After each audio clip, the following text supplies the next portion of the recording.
Good morning. Yeah, it's working. A very, very good morning to all of you. Today we are on the World Theatre Forum on the second day and the fourth session. Yesterday we had the keynote by Professor Udayan Bajpayee, and then had two wonderful sessions where we had discussed the idea of contemporary and various positions of looking at it. Today we will be talking about the tropes and scopes of the newness, the theatre, performance, visual art, film in different areas, how the new ideas are coming up, and how for those new are new, how for those new needs to be relooked at again. And I'm very, very happy that today we have one of all of our dearest Professor Anuradha Kapur, Dr. Anuradha Kapur with us as the chair of this session. She had remained the director of this institute. She had retired from that post, but before that she had remained the professor in this institute for 34 years. So generation 32. She is very particular, almost like she looks at performance almost with the skill of an investigative journalist. So she is very particular about everything. So 32 years of teaching, so you can pretty well imagine that she has trained and inspired generations and generations of artists. And she herself is an academician, a theatre maker. Many of her works had been made and shown all over the world in different continents, in many, many different countries. Some of her theoretical writings are earmarks for academic readings all over the world. And she is also the author of the famous book on the Ramlila of Ramnagar, the Actors, Pilgrims, Gods, and Kings. I always feel nervous in front of me. And one of her new book is forthcoming, and that is forthcoming for quite some time, and we hope that's your sister.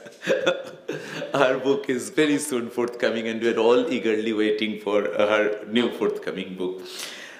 And the two speakers, I apologize to the audience that the third speaker, Ms. Daksha Seth, who was supposed to speak in this session, she has not been able to come. She had been unwell, and she had written to us yesterday that she regretted her coming. We would surely try to get her on another occasion so that we can listen to her positions. But we have with us two most distinguished artists of this point. One is Flavia Bertram. I do not know, many of you must have seen her performance yesterday at Shriram Center. Flavia Bertram is one of the founding members of Hoax and a physical theatre performer who trained in corporeal mime.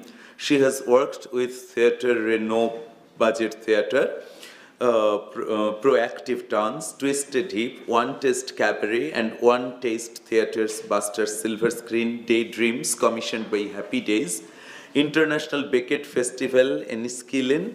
Recent Hoax credits include Stook, 2017, Hysterical, 2016, Track on Tours, The Ugliest Buildings in London, 2014 and 15, and this production, please take a kind note of this, that this production is in association with the London Festival of Architecture.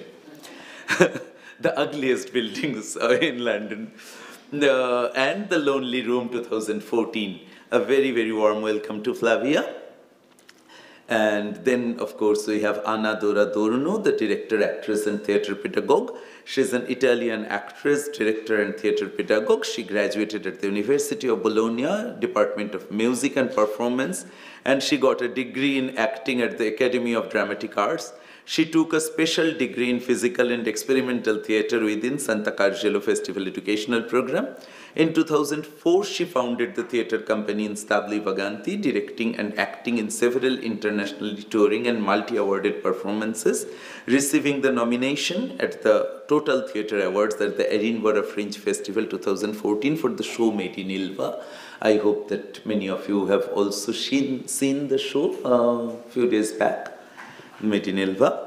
She holds workshops and work sessions on the performer's physical and vocal training all over the world in academies and programs such as the Atelier of the Grotowski Institute in Wrocław, Poland, Shanghai Theatre Academy, China, National School of Drama, India, the International Workshop Festival, and the Busan International Performing Arts Festival, South Korea, the 8th and 9th International Meeting of National Drama Schools in Mexico City promoted by UNESCO ITI, the International Physical Fest of Liverpool and the Old Vic Theatre in London, UK, the 24 Hours Festival of El Kef, Tunisia, INAI, Instituto Nacional de Arte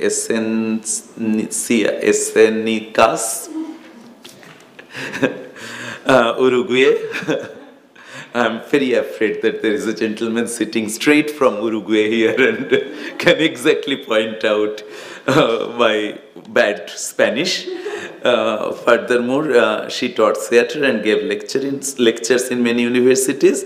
Those worth mentioning are Bologna University, Italy, University of Kent, UK, Keongsang University and Hoseo University, South Korea, Babes Boleai, Romania, UNAM and Universidad Veracruzana, Mexico, Universidad de Chile in Santiago. From 2006, she is directing the International Performing Arts Project's Rags of Memory, leading work sessions for international teams of performers and artists in different countries since 2011. She is the artistic director of Performazioni Internazionale Workshop Festival in Bologna. And from 2013, she is directing the International Laboratory at the Physical Theatre School of Bologna. And a very, very warm welcome to Anna as well. And we also have a few more distinguished guests, a little bit from all over the world, who will be speaking on other sessions. We have Mr. Nicola Pianzola, who is a director-actor from Italy. We have Mr. Akia Anzi, who is a performance maker and visual artist from Israel and India. And we also have Lisa Bassi, who is a designer, both as costume and fashion from Spain. And we have Mr. Sergio Blanco, who is from Uruguay and Paris, France. And he's a very, very well-known playwright. And we are very happy to invite all these people, and I can see some of the faces of the students, and also a very warm welcome to the other listeners and dignitaries present here. I would now request Dr. Anuradha Kapur to kindly take the chair and lead the session.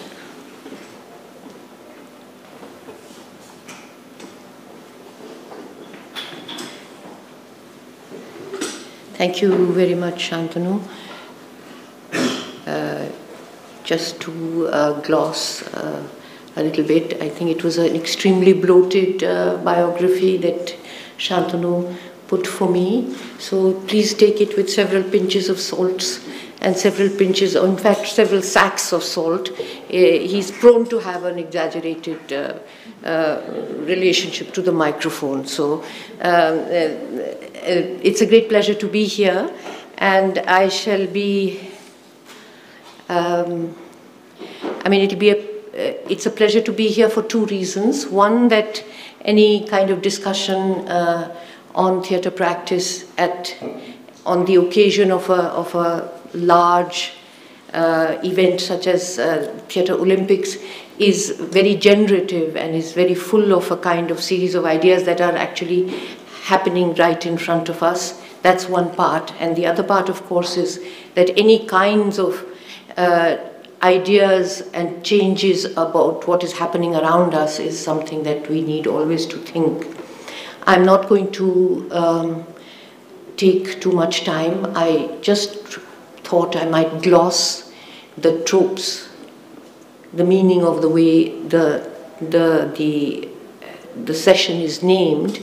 And since we might want to think about tropes, which they are figures of speech, then it would be inherent in the title, looks to me the fact that is the trope becoming a formula, or is the trope becoming something like an easy option? Is it only a figure of speech, or is it turning in various ways to produce a different kind of view to what may be happening around us?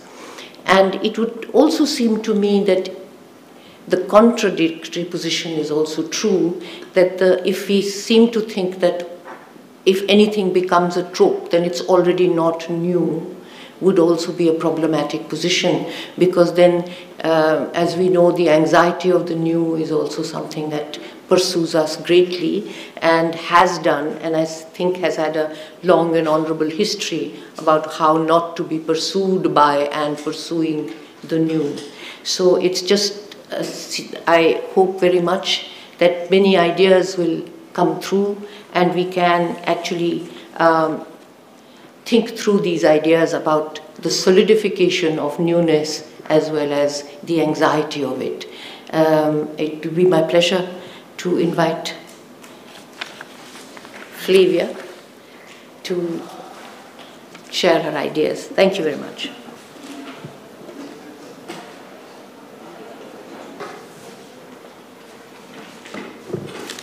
I use the plug.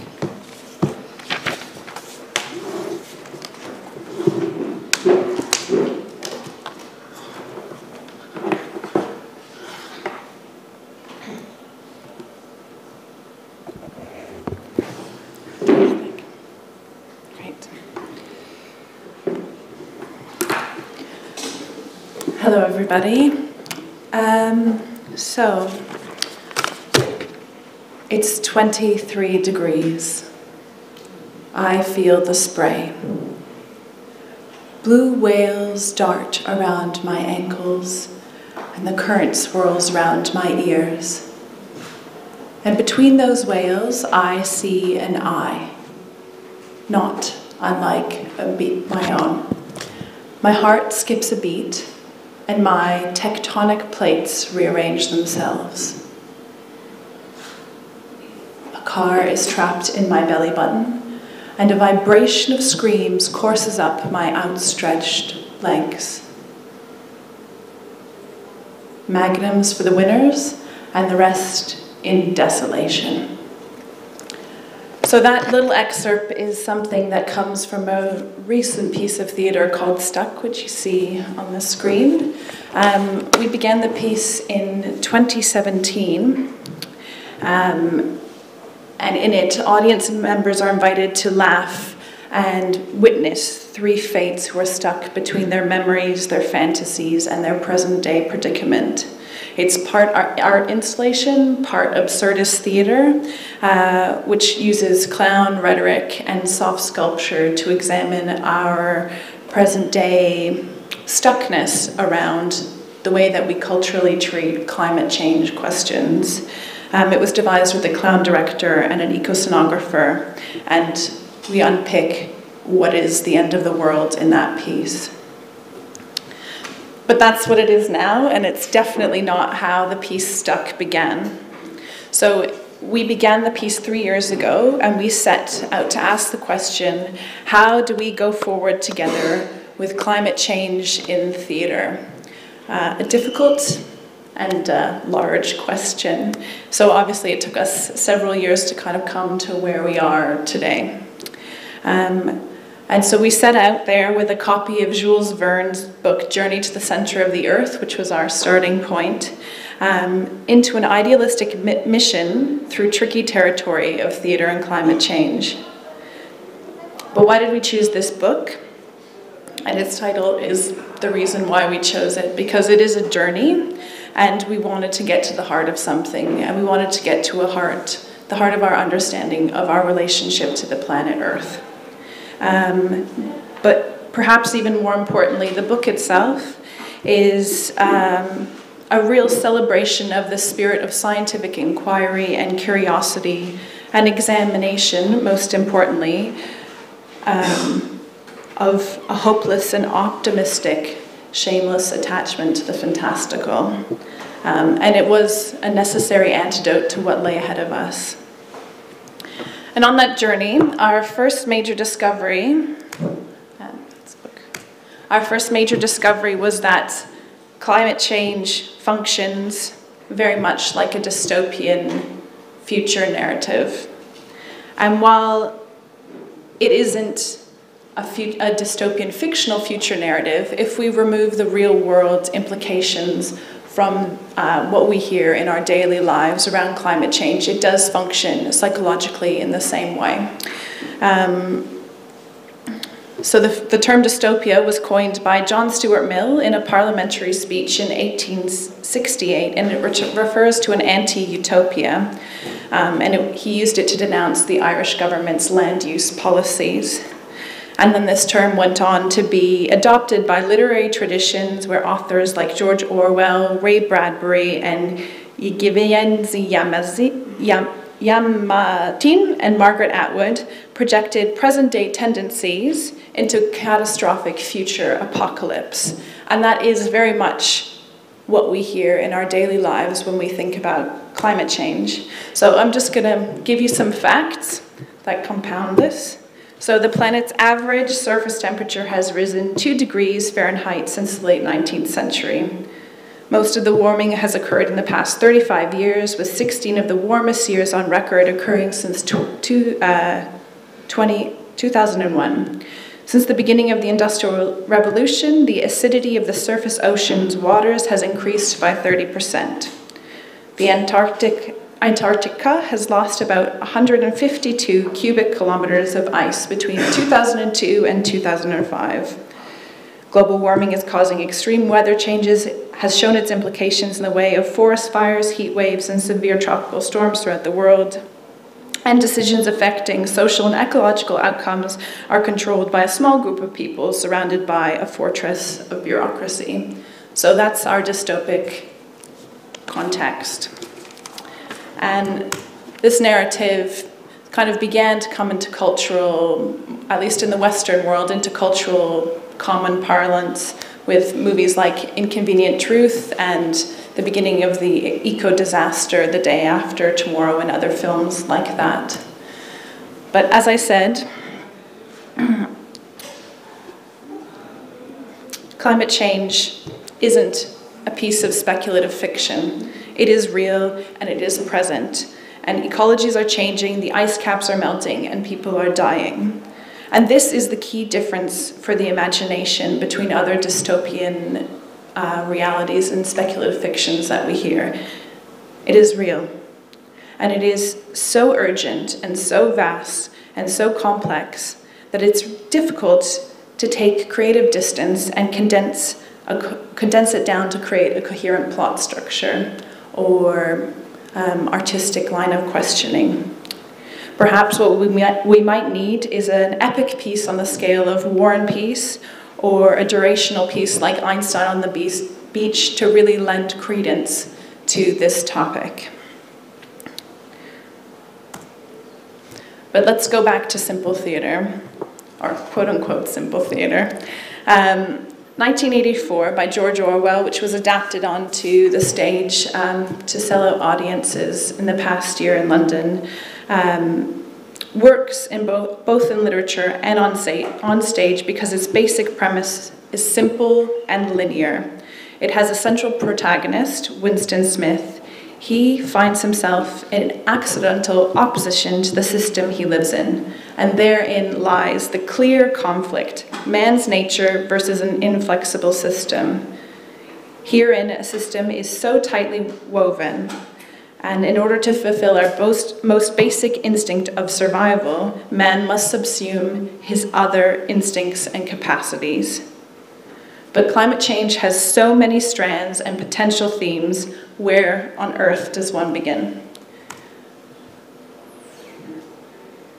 And it seems that with climate change theatre, at least in London, the first trend was to make scientists the archetypal climate change protagonist.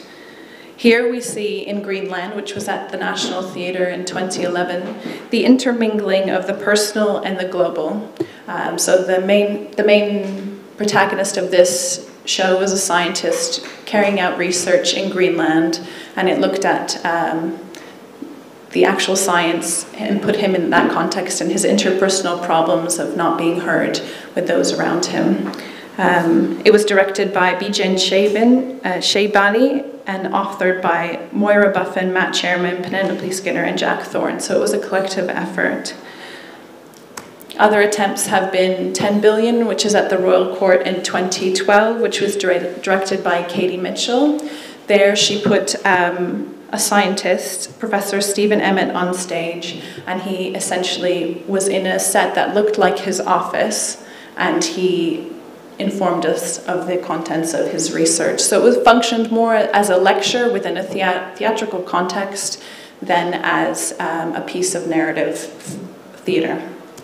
Likewise, a few years later, she put another scientist on stage in 2071.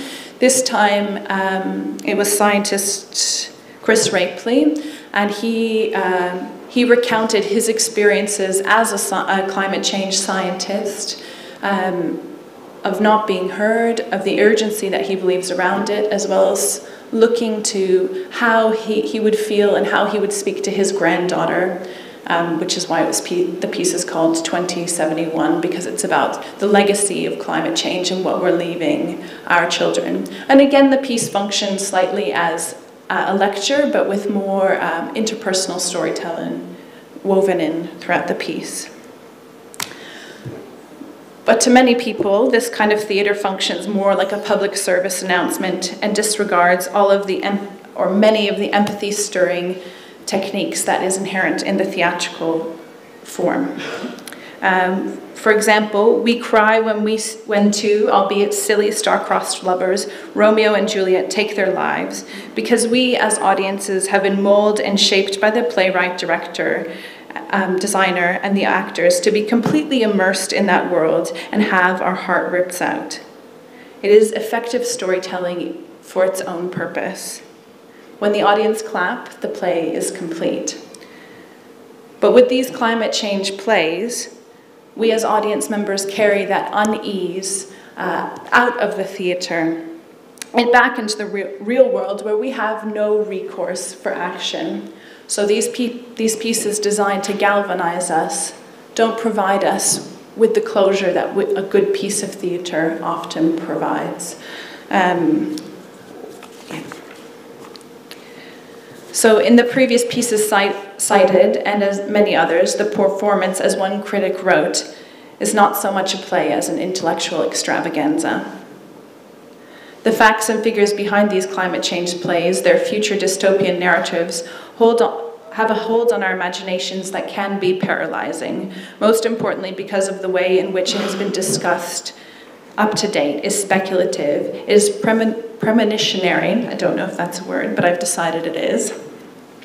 Its premonitionary urgency requires empathy for an abstracted future disaster. And it's difficult to engage the heart when the mind is reprogramming behaviors through a compelling sense of duty rather than a deep felt and emotionally driven desire. So does science make for a compelling theater? All signs point to no. Our collaborator on Stuck says, theater is a life-affirming medium that involves people coming together in a social space and sharing an experience. This does not naturally lend itself to climate change, which is an anti-social subject. It is boring for people unless you sensationalize it. It is negative and sad. It produces fear. It is a dramatic scenario, but it fails some kind of authenticity test for being too real. I'm just gonna have a sip of water.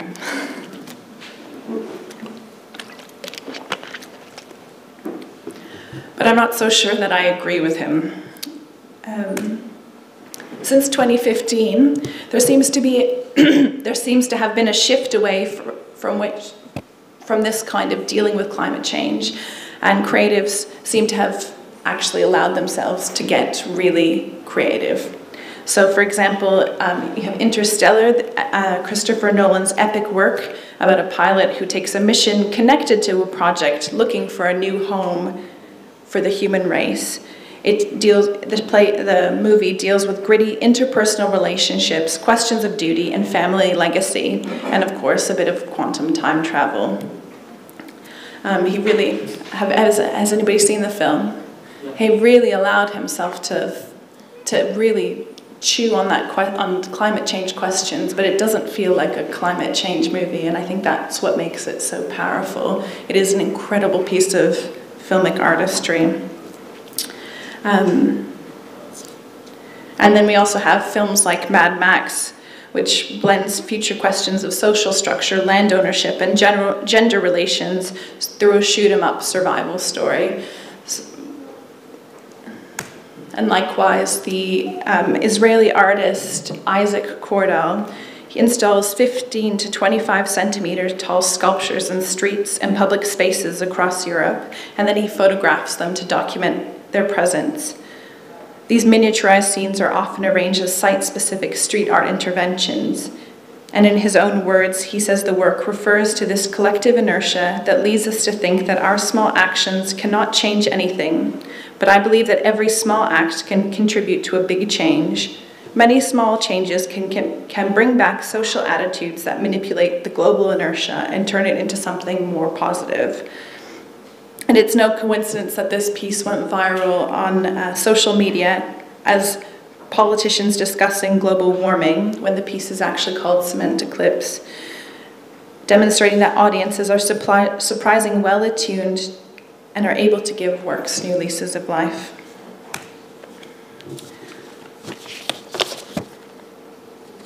In 2015, Ursula Le Guin was at a conference and she was speaking about future narratives. And she said, if you can make it up, you can open the doors. Thus far, climate change narratives operate with closed doors. And as we've seen in past years, more recently in Britain and the United States, facts don't stir hearts and minds, artifice does. So I'm happy to see that artists are beginning to really chew on the artifice in order to tell good quality climate change stories. But back to Stuck. In 2016, we worked with Richard Pettifer, who's the one who I referenced earlier, and we renamed our show from Journey into Stuck, because none of us could see how we could reconcile the dilemma that Richard spoke of in a way that we would be happy putting it on stage. So we made a rule. As devising actors, we not only had to check our personal lives at the door, we also had to check our political desire to make climate change real and to make people aware that it's happening here and now.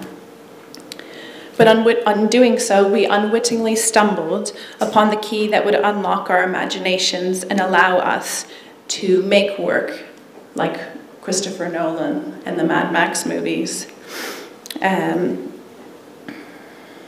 We allowed ourselves to take the climate change narrative out of scientific hands and tell our story. We embraced the absurdity of the situation and temporarily encased our bodies in rock formations and became talking heads. An idea that didn't stay for very long, but it's something that allowed us to have fun and play. We finally really began to play.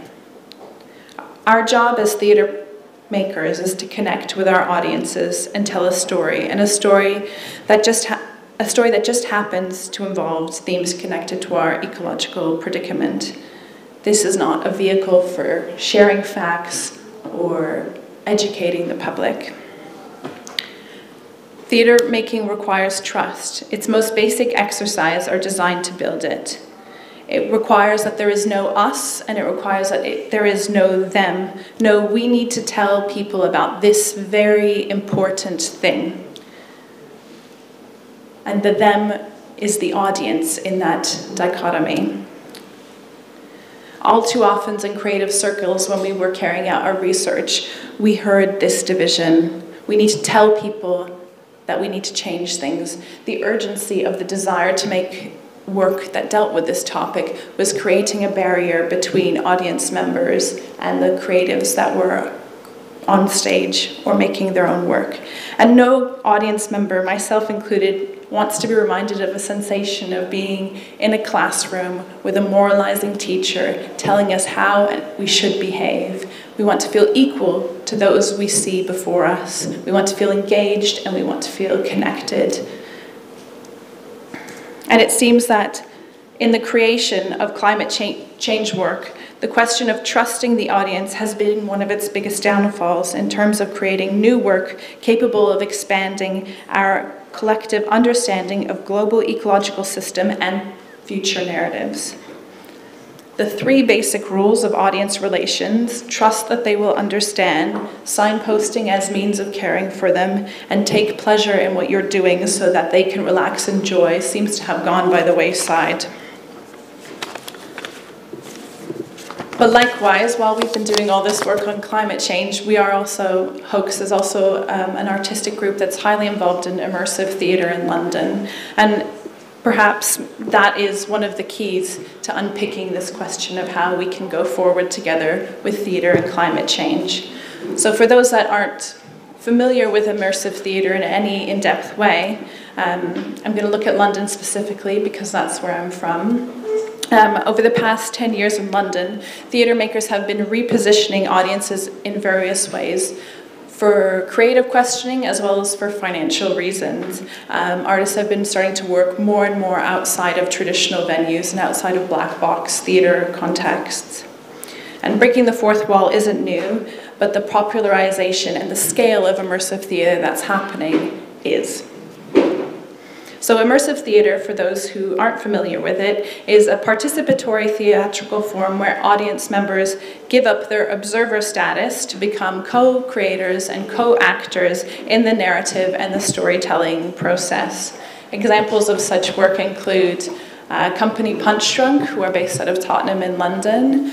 What they do is they create these massive, fantastical sets and that audiences can roam around in, and there are performances that happen throughout the evening in different rooms. It's very easy to get lost in the scale of their sets.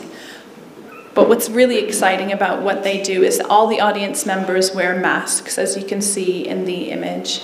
And those masks serve to create anonymity and free the audience from any codes of conduct and behavior, but also they become a chorus for all the other audience members to watch. You can watch people watching the action, and that in and of itself creates an incredible distancing effect from what is witnessed in front of what you witness as an audience member. These massive spectacles can be either really exhilarating for the viewers or very disappointing. So if you happen to catch on to some of the action, you manage to follow a pathway through all these stories, these interconnecting stories. But if you're like me and you're very obstinate and you want to have your own experience, it's very easy to miss all of the action and just be wandering around in a fantastical set.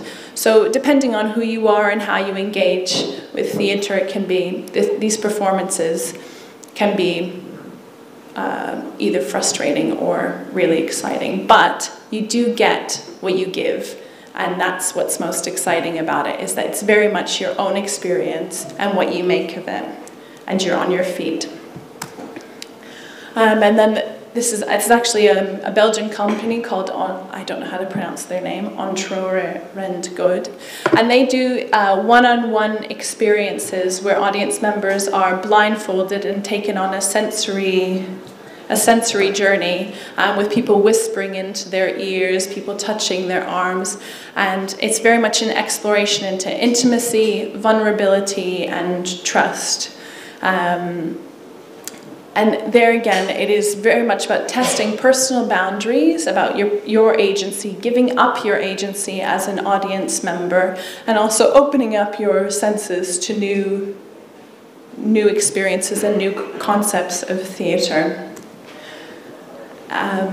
in 2014's The Attack on Tours, the ugliest building in London that we did as Hoax, it is an immersive walking tour where some people were aware when they signed up, some people weren't so much, of the fact that this was actually a theatre piece. And so we have historically accurate information on the tour, but we also bend and shape it to make an interesting theatrical journey. And along the way, the two guides, Pamela and Charlene, begin to exhibit increasingly ugly behaviors. So it's a meditation on ugliness, but it's also a meditation on how we look and how we perceive our aesthetic environment. What these high-vis vests serve to perform the same function as the punch drunk masks in terms of the being watched, the many levels of being watched, because a lot of the participants at moments of high drama feel incredibly uncomfortable because they're being associated with, my character has a giant breakdown in the middle of the road, and because they have these vests to the outside world, they are part of this performance, and it is uncomfortable because they have very little way of distancing themselves from what's happening visually. So it's about being watched and watching and all of that stuff. But what's interesting in this audience context is the fact that the audience have a very clear role that they're entering into. They are participants on a walk. They know how they should behave. They feel safe because they have a code of conduct for them that allows them to relax and enjoy the ride. And there's also space for them to actually have interpersonal connections as well as the theatrical engagement with us. And then something it's not so much immersive, but it's also about breaking the fourth wall, is looking at the way that new clown work is happening. And this is a piece by the woman who directed us for Stuck called Powerful Women Are About, and it's a ritualized clown piece that looks at mythos and logos and ritual functions and how they work and how we can create rituals with our audiences through, and this happens to be through comedy. And so that brings us back to Stuck. As an immersive theatre company, primarily, we chose actually to locate Stuck back in the black box because we wanted our piece to be about cultural constructs specifically. So we can either be in gallery spaces or in black box spaces, but we wanted to set up the formality of that encounter and be able to break it through clowning techniques. And what we wanted to do was also we created one central metaphor, but we've left a lot of space, lots of patches of white, so that the audience can re-engage with theatre and climate change and kind of give them a bit of space so that they can really enjoy what's happening in front of them. We've left it purposefully an open-ended piece. I'm not saying it's the be-all and end-all climate change work, but we've left it quite open-ended so that audience members can take away what they want from it and reinterpret their understanding of how we can talk about climate change. And yeah, that's it. Thank you, guys.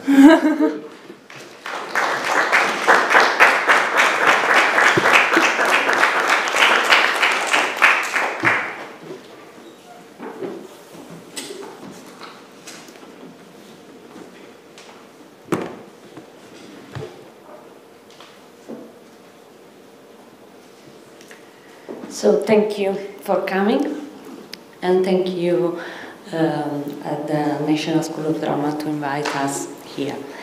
I want to start this conversation to this sentence that was sending by message to us, my company, my theatre company, Stabili Vaganti, after the workshop that we did here with the students.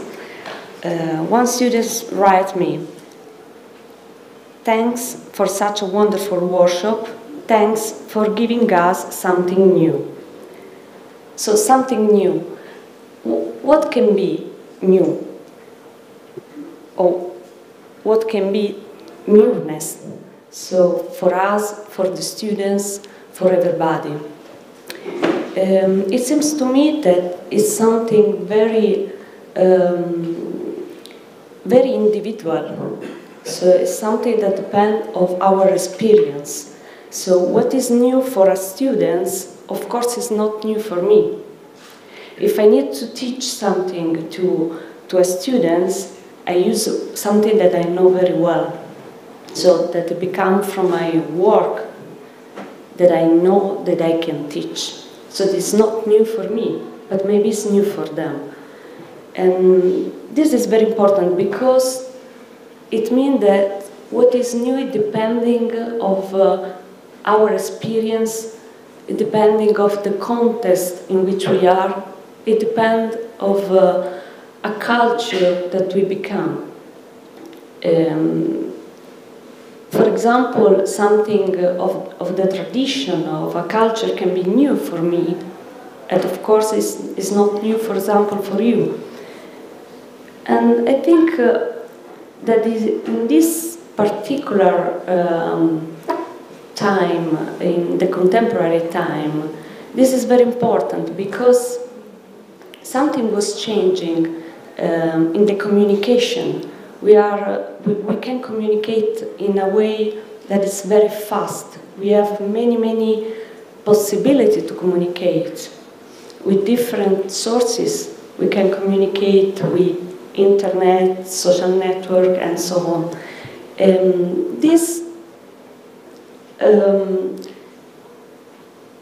This changed the perception that we have of the world. It seems to us that we know everything, but it's not so true. It seems to us that we can know everything all over the world, but it's something in the surface, and so we need to go deep to know for real something about a culture, a different culture, to work, for example, with different artists. And I think that the newness for me, for the work that we are doing in my company, is to investigate something becoming from different tradition, to go deep, to understand what there is out of me, to try to understand. But of course, it's something unknown for me. And so it's new in my vision. But to be new also for the people that is looking, for example, my work, what I need to do. I think that the important things is to be free, to express what I think, to express my creativity in such a freedom situation, because the society nowadays is conditioned a lot our work, our reaction, and to be free to express without constriction what we think for real is a very difficult task.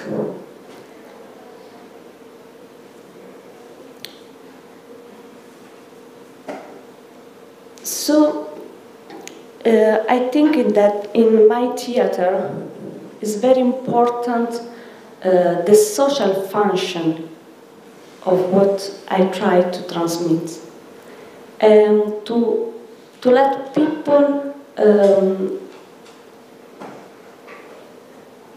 be involved in something also political, to take a position, to be with us. And this is very important, because to involve the audience is not only to let them stay inside to let's say inside the work of to stay in the scene, for example, or to collaborate, but it's also to be engaged, to try to be, try to be. And this is very, very, very difficult task, I think. And is something that is not so present nowadays in our society. We can look, we can do what we want, but without being involved. We can stay out. So what I think can be create a new way of work is to be for real involved in something. So then it's not only important to create something new, but also to communicate, to find a way to communicate this newness in a different way. So, for example, in our play Made in Ilva, that somebody maybe saw, or maybe with the yesterday speaking of Nicola, maybe saw the video. We didn't think about to create something different, something new, but many times people is saying to us, oh, this is very new work. Or, for example, critics, and they give to us some specific category that maybe in Italian theater doesn't exist before. They were speaking about contemporary biomechanic, watching our play, but we didn't work in biomechanic. We didn't come from this. But of course, it seems that when you create something that can be new, immediately it's necessary to give a category to define what we are doing. And so I think in that moment, for example, the tropes are coming. And we can look in a different ways. For example, our work. This definition was looking at the play, but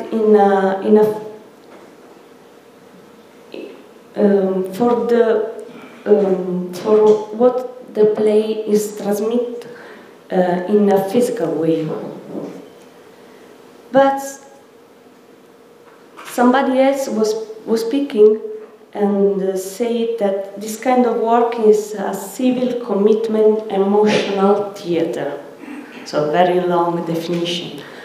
And of course for us is not to be in this category, is to express what we want to express, if to be free to tell what we want to express.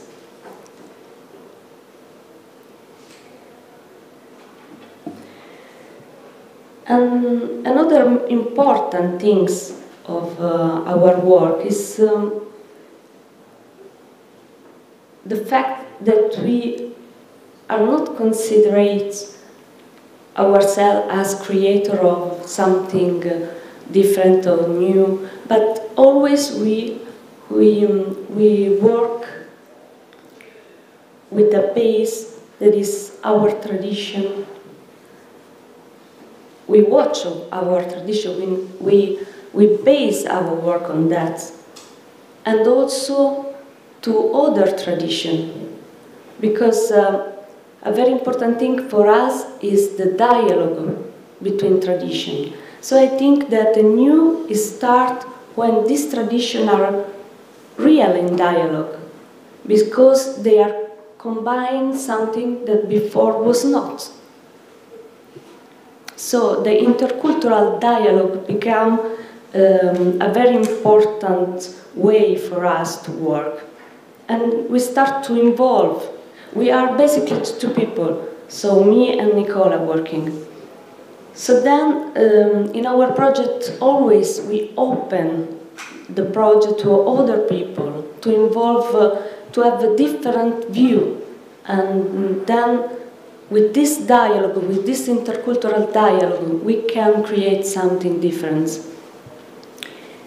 In the project Rugs of Memory that we created 12 years ago, for example, the very important thing is this dialogue.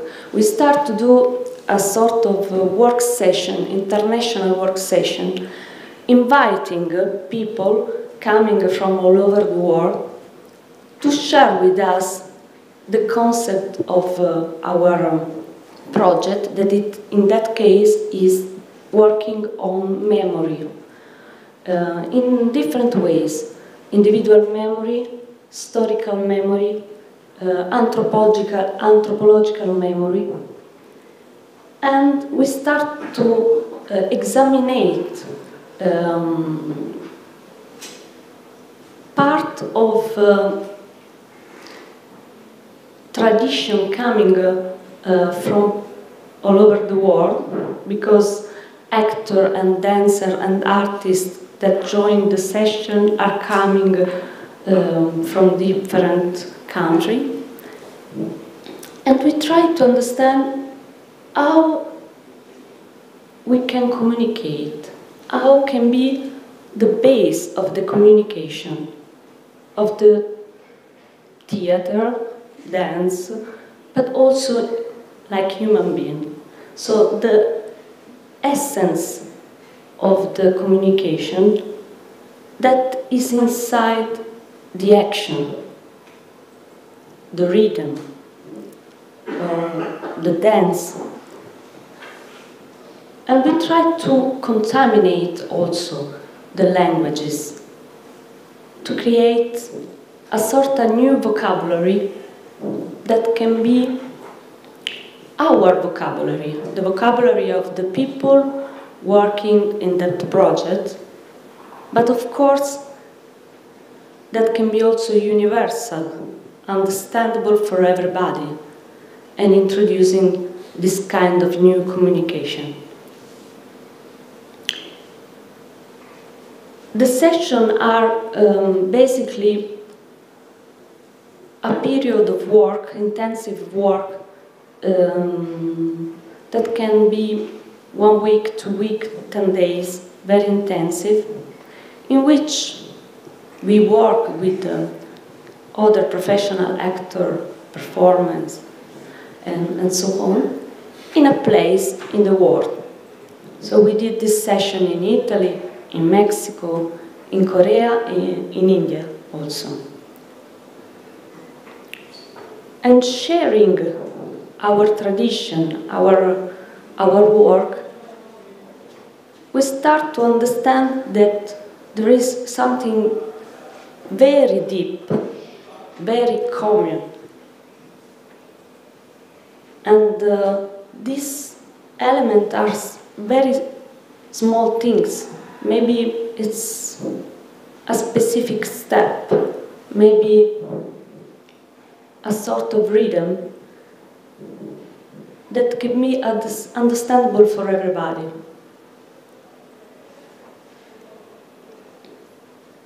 In this session, of course, we create at the end also a work, a performance, to try to fix what we reach in this period of research, that can be a point that we use to go further in the other session.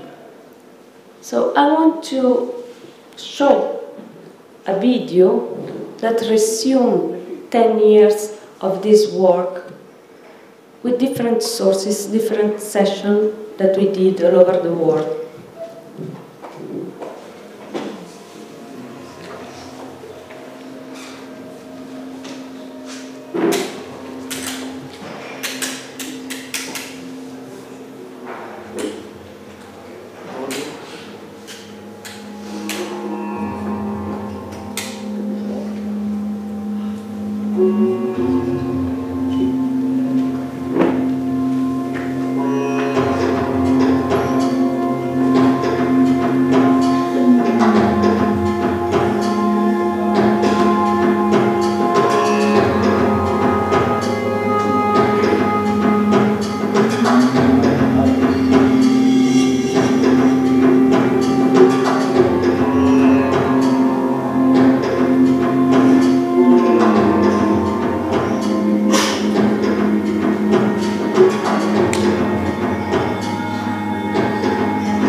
So basically, the base of the communication on this project is the action, the physical action, the dance, the music.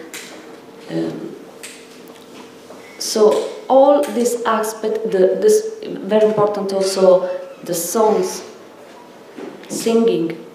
So all these elements that can be important, can be the base for the communication in between, communication between the artists, but also communication with the audience. So the important things is the human being in the middle, in the center of the work, that try to communicate outside. So as a director, researcher and pedagogue, I think that is very important to approach, to transmit what we try to research to other people in a different level. So with other artists, for example, then with students, and then with the audience. And this can be create a narration, a different kind of narration, in a way, in a contemporary way.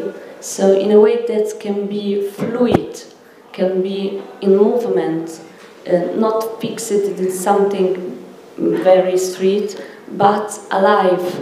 Something can be liquid as our contemporaneity, as, for example, Zygmunt Bauman as saying that this contemporary is liquid because we need to be free, we need to be fast, we need to pass to one things to another things.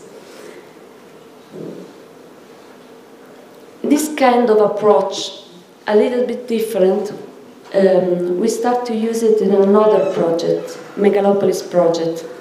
So this project is based on a reflection about the globalization in our era, and especially what the globalization is doing, is provoking in a big city. And we were working in different big cities all over the world, doing workshop with students, for example, and at the beginning of this project, to understand which what they want to speak, so which themes emerging from them.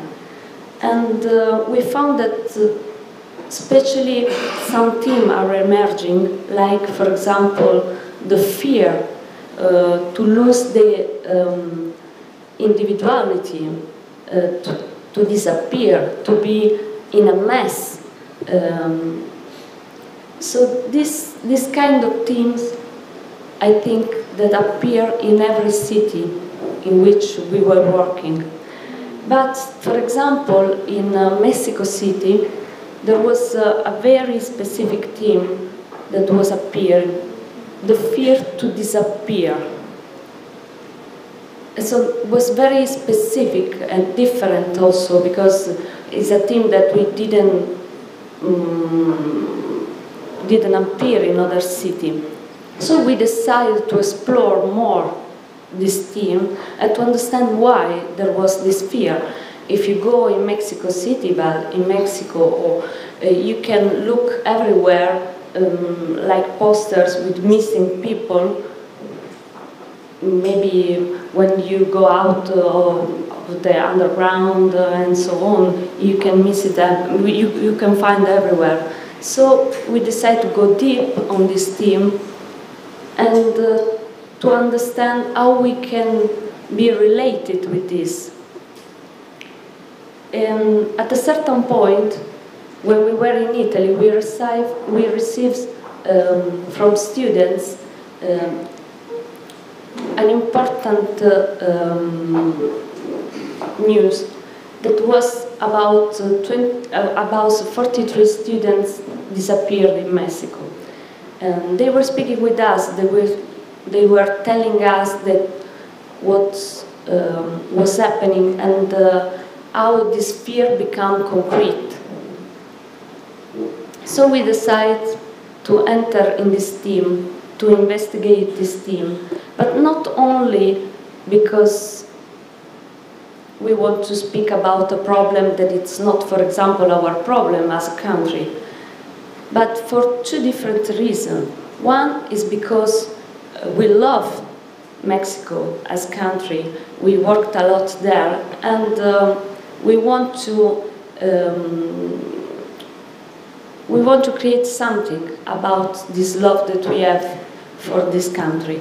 And second one, because we try to create a sort of structure in which not only us can express this issue, but Mexican artists can be involved, can have a space to tell what's in that moment was happening in Mexico. Because as I did before, the freedom is a very difficult thing. It's depending also of political, of the society, of the environment. So in that time, Mexican artists doesn't have the possibility to tell what they think about this specific topic, this theme, about the 43 students disappeared. So we can take the risk as a foreigner to speak about this and to host them before in Italy, working with us and spread the information, and then to go in Mexico with the performance and to open the performance, to invite Mexican artists, especially two dancers, coming from a company, a Mexican company, to work with us and to express with their language what they think about these questions, but also to open to the students to join, to be part of the performance, to be a sort of chorus of the performance, and to be involved directly with the workshop and then with the performance to tell what they think about, and to open more to the audience with a master class and to speak with them to understand also what they need, what they want to say in this environment. So to build a structure that can be open to different levels, involve different things, different artists. Also an Italian artist was involved, a photographer that did a work about this theme. And I think that this is very important because we recreate a sort of a community around a theater, around a performance or a specific question that our performance is creating, that it's open different possibility involving association, for example, that they are working on this specific issue, and audience, everybody.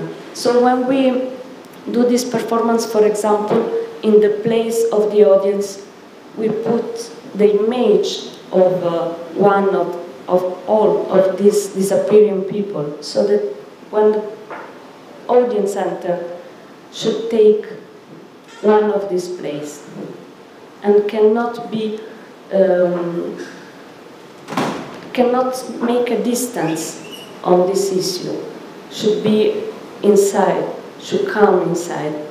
So I want to show a fragment of a performance so that you can have an idea of this work.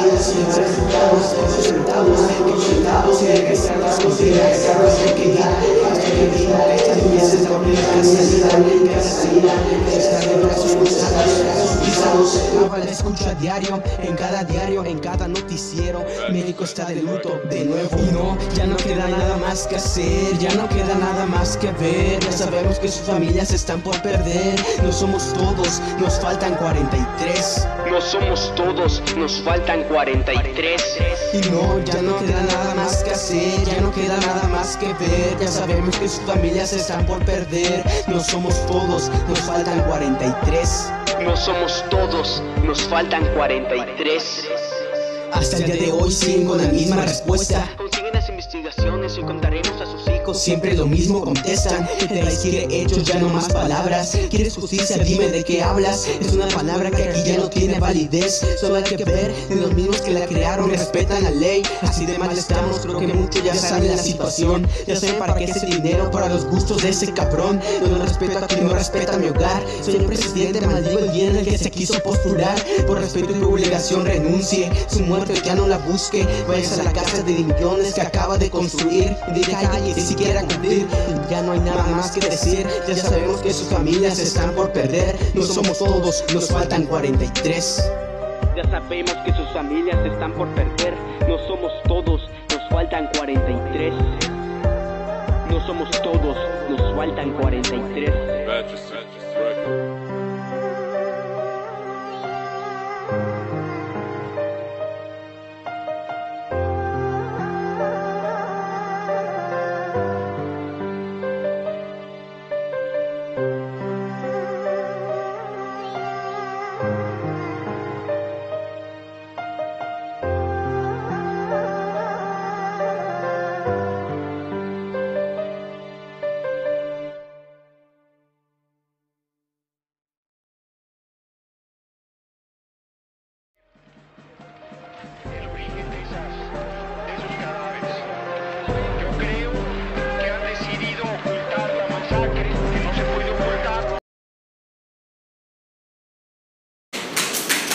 So the last thing that I want to say is that for me to go to the New West is important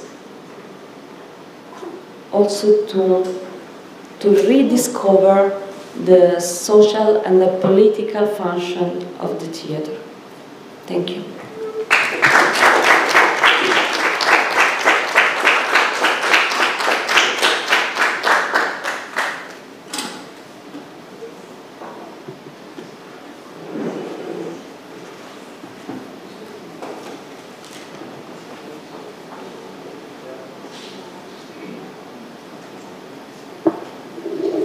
Thank you very much for two very, very rich presentations, which also open for us, I think, many ideas about what is new, what is old, what is past, what's present. And I would just propose a series of words that seem to have come through the presentations this morning, so that we may actually go forward with more conversation. And it would seem to me that newness and memory connect with each other in very difficult combinations, and it's something that I would imagine would be a concern for all of us who work in theatre making as well as in art making and writing. The other thing that I think would be important is the nature of dialogue, participation, and a word which I think you used, which is, I think, quite critical, I think today is the word, did you say contamination? Yes. And I would say that I think that's extremely important today, what is contamination and what is dialogue, and whether, in some senses, that connects up to our understanding of memory as well. And then I would say the words empathy and participation, and I would like to introduce the word dissonance over here, which I would like to say perhaps is equally important as in theatre or in any kind of making processes, where we inflect the word participation, which could also mean that we also see ourselves as saying, I am not a homogenized audience. I am somewhat different. And I would also make clear in my head why I'm different. And I think in today's moment in various kinds of histories across the world, this understanding that I may be different from a certain kind of community being made via the theatre, I may see differently, is also part of the freedom that you talk about in terms of the politics of theatre making. And it would I think perhaps thinking on these would also become quite urgent, because the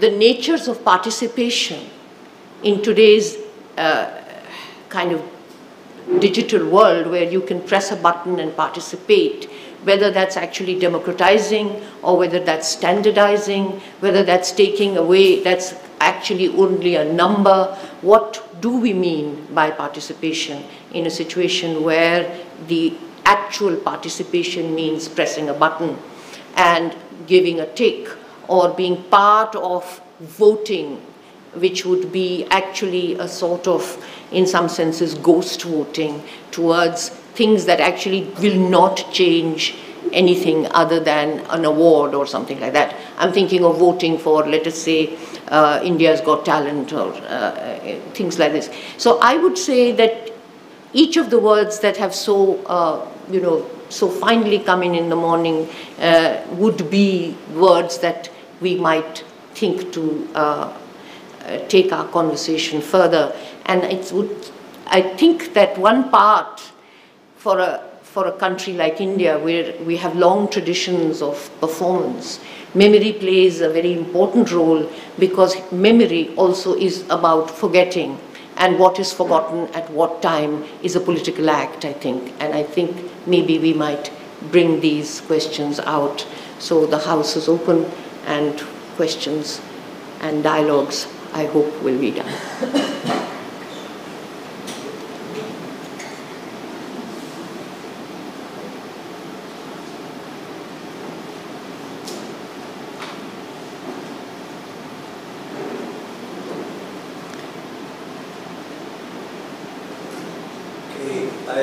I will break the ice. A question addressed to Flavia.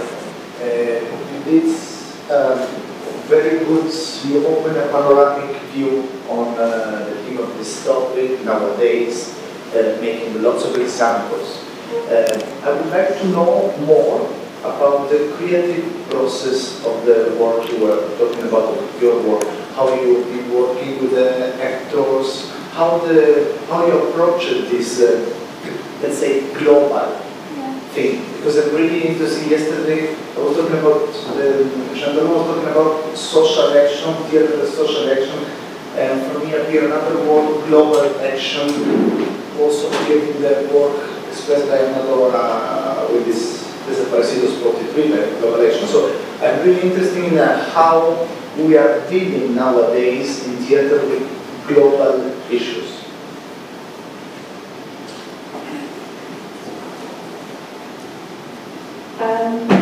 Well, first, when we set out the project, we were very idealistic in terms of what we wanted to do. So we began the project with myself, who's Canadian-British, and my partner, who is British-Australian. And then we invited a Moroccan and French woman who we know to join on the project. And we wanted to make it, kind of as international as we could afford to make it within the financial constraints of the project. And then we were lucky enough to begin the project in Iceland, where we had a residency. And then we continued it in London because of questions around flying to other parts of the world and all of that stuff. So very quickly, like the problems presented of globality in terms of resource use, both financial and ecological, became one of the logistical factors that determined how we constructed our process. We were also at the first, we had 3 stages of research. So the first one was in Iceland, and it was very much exploratory, like we just kind of threw everything into the mix and just tried things. We went for walks, we had discussions, we made scenes, and then when we came back to London, we threw everything away that we had made because that was the first scratch, and it didn't say anything new or interesting, but it was an important part for us to kind of tease out how, and just kind of flex our muscles in exploration. The second research process that we had, we worked with Richard, who came in as who thinks theatre should be about climate change. We invited him from Berlin to come and work with us, and in that respect, that was when we got very stuck, because at that point we became very stuck in the discussion, the discussion about all of the implications of what we were doing, as well as how art has been formed historically around its relationship to nature. And so it became very academic and not very theatrical, which was also very important for completely blowing apart our assumptions that we brought to the table in terms of making work about this issue, as well as for us to push how we understood this to be not an issue-based piece of work, but rather something that speaks to our new condition and understanding the new condition of humanity within this ecological construct, and how we've come to where we are today. And then the third part was very much about creating, actually just sitting down and doing the technical parts of making the theatre. And in that we brought in a director, because until then we had tried to work very democratically, because beforehand the pieces of theatre that we created had 2 people in it. Then we discovered when you add a third person in to the devising process, things get just like infinitely more complicated in terms of voices at the table, managing choices that are made, how we make those choices, who has the final word. So we decided to actually go back to a more traditional system of theatre making, just because otherwise nothing would have done. So out of the process, we came up with a manifesto for our company, and one of the lines is lead and follow in turn, and that became a very important linchpin of our creative process generally, is that democratic working doesn't necessarily mean that every voice has equal time. It's a role, each person will have a role that we agree on, and that is how we agree to go forward together in a respectful and fruitful manner.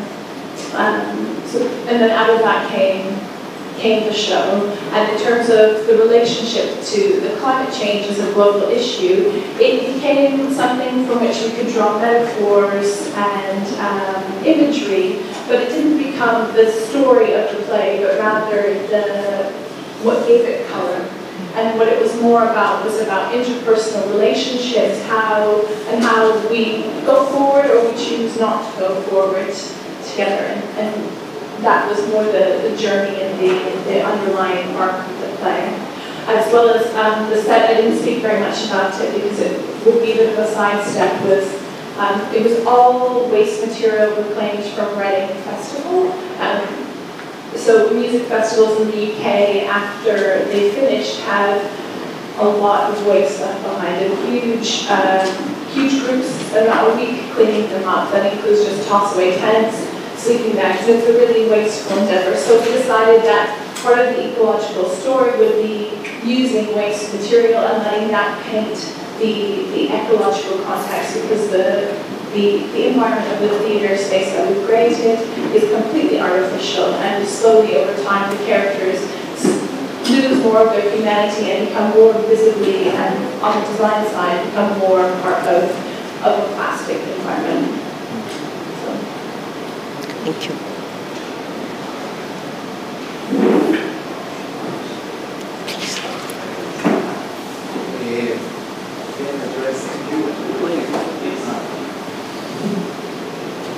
Sorry.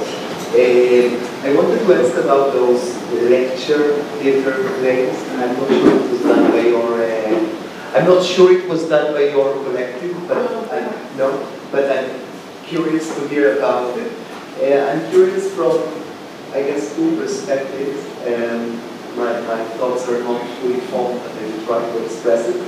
So, first of all, from the point of view of activism, the need to how to put it, to narrate or to produce fiction of a real problem. They need to speak about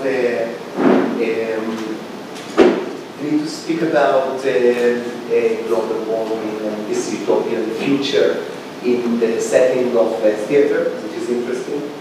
And so that's one thing. The other thing, the possibility of showing a lecture as a theater play, maybe the fact that we are speaking about future, theater usually would speak about the present, the past. We're speaking about future, maybe there is some connection, but I'm curious because I don't know exactly how it works. So it was a lecture, just given in a theater, or there was something additional? Okay, so they were theatricalized lectures. So I have a quote that I left out from the directors, Katie Mitchell. Let me just find it for you. And it kind of explains why she decided to undertake these two pieces. And so it was, my point has always been that I didn't want the possibility of these changes, referring to ecological changes, occurring for my child to say to me in 30 years, did you know, why didn't you do anything? I couldn't not act because I wanted to be accountable to my daughter in the future. So these pieces were very much about addressing the fact that scientists often feel like they're shouting into a void. They have this immense information, and it's just falling on deaf ears, or the sensation of, from the point of view of the scientific community. And her idea was to put these scientists on stage in a more digestible format. So while they were giving the key climate change science, they weren't doing it in the traditional way of at a podium. It was in a much gentler, much more human way, and weaving in their personal experiences as scientists. But because the main impetus for, and what these people know, they're not actors, they're scientists. And what they do is science, and what they educate people about is science. So the end product ended up being quite heady, because the mode of storytelling that they're used to, that they're comfortable imparting, is science. But Katie Mitchell was a very talented director and managed to incorporate theatrical tropes into how these lectures were delivered, and shape it and mold it so that it did become, they both became theatrical events in the Royal Court Theatre, which has quite progressive programming around climate change. So essentially it was taking the information to new audiences in ways in which they could access. But my argument was more, perhaps we need to take it a step further. And Chris Rapley, who's the second scientist, would argue as well that the creative sector, it's time for us to take up the mantle of this question and make it our own, because scientists can only go so far.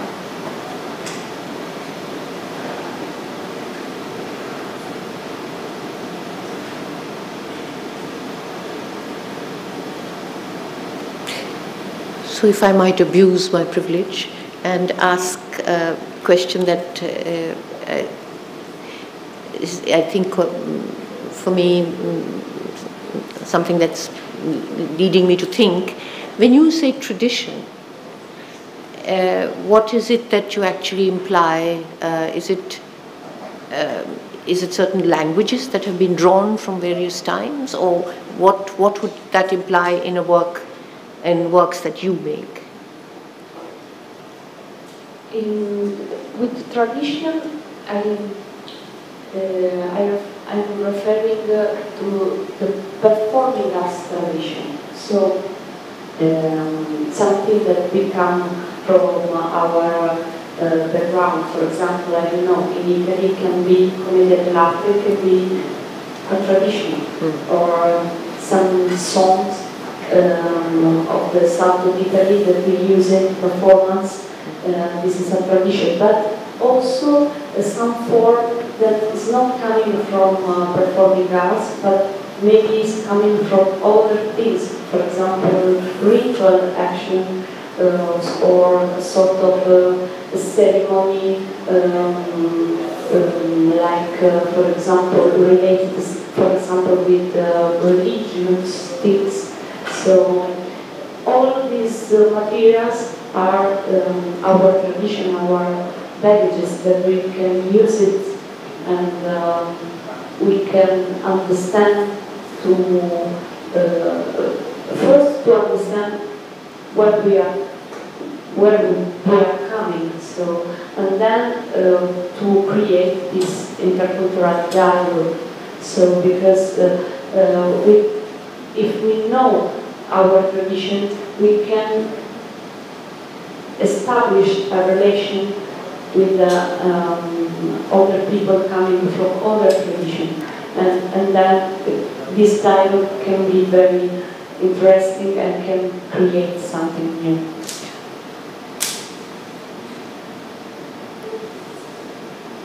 Yes, for example, in the video that we show, the video of the session, for example, Nicola was working with the Indian dancer, and they were using different traditions to communicate. Traditions that were coming from performing arts in that case, and especially to the body language. Yes. If I may just put out another idea, which I think engages all of us here. One of it would be that when actually one takes vocabulary which has had a history, then when it is embodied in today's time, then it's already changed. And do we mark that as new? Is it something that we say is new? Is it invented? In other words, are we inventing the tradition or reinventing the tradition, or are we carrying it in a different time into a zone? It's something that I think we all worry about. We were using, for example, the terms updating the tradition. So, like bringing to the contemporary time, and of course, to bring it to the contemporary time, something is changing. Yes. But what I think is new is in the dialogue, and not only to update something, so that coming from my tradition, but in the dialogue to create something new. So I use, for example, one element coming from Brazilian tradition, putting together with Korean elements, and then what we create is something, of course, that is new, that before doesn't exist. Yeah. Okay. Any other thoughts? Questions?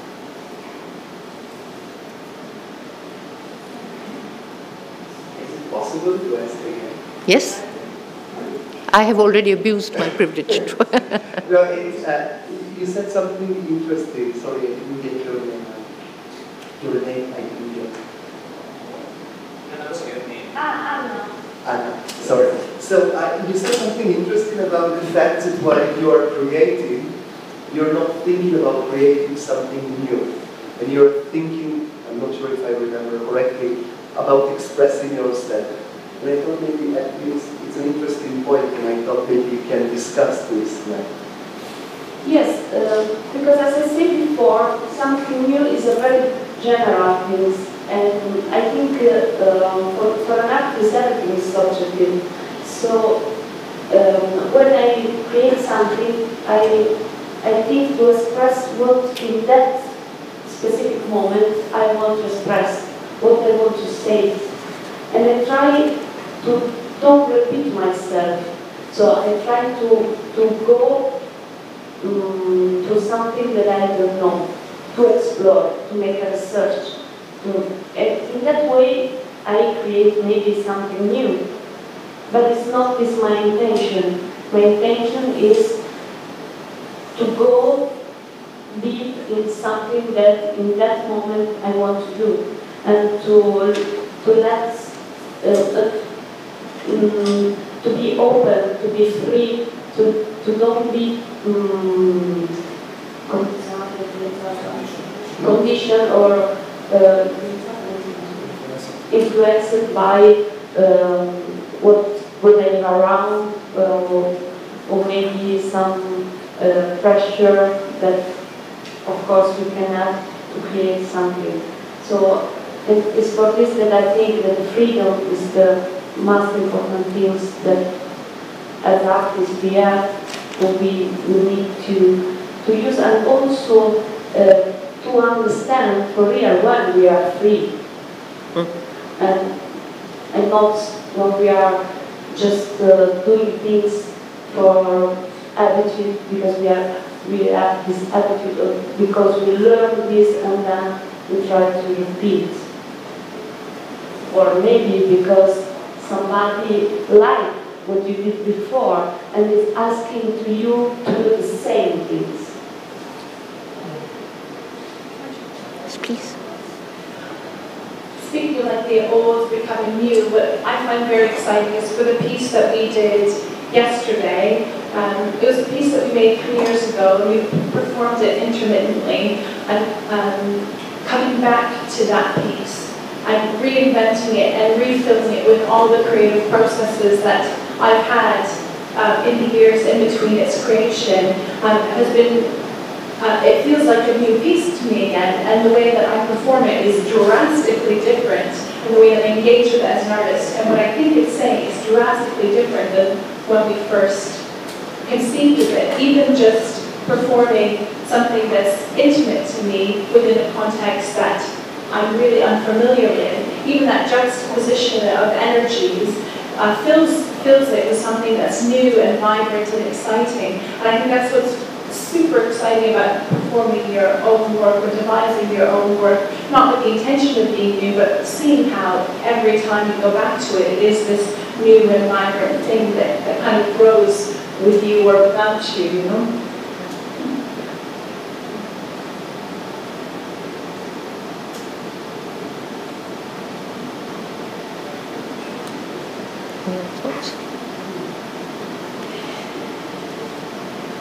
Well,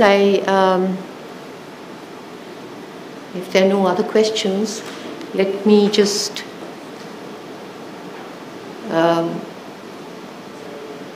mark today's some of the conversations. I think that some of this work that, which looks to the future on the one hand, but also has to deal with the past. When you say that Katie Mitchell says, this is for my daughter, who it looks, I see her in the future. I think one of the things that seems to me very critically important is the fact that there are certain suppressions of memory and the past, which seem to be very much a part of at least certain art practices in our region. And I think the suppressions are the ones that we might need to look at as memory being in fact a kind of history of forgetting. And so for us to be working as making work which looks at political action that should take us into the future, I think has to have these vexed dialogues. And I think today's presentations have taken us through the processes of making such dialogues, and I think in that itself is some part of the concern for the future, but also for the politics in terms of working in the present. So thank you very, very much for being here and for sharing your ideas, and thank you for actually taking us through the processes of your making and thank you all for being part of the session.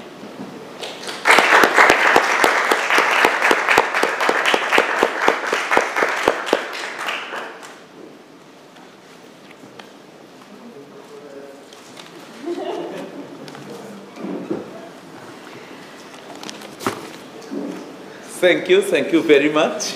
I have not really earned the right to say that it's a wonderful session because I was running inside and outside for other managerial responsibilities of mine. But I believe that you must have enjoyed the session with such learned speakers, chair and the audience. We will start our next session at 2 p.m. The details of the next session is outside only. There is a little change, as Ms. Daksha said, is not being able to come and she was supposed to do the chair. Mr. Nicola Pianzola will chair. He has kindly agreed to chair the session. So we all meet at 2 in the same room.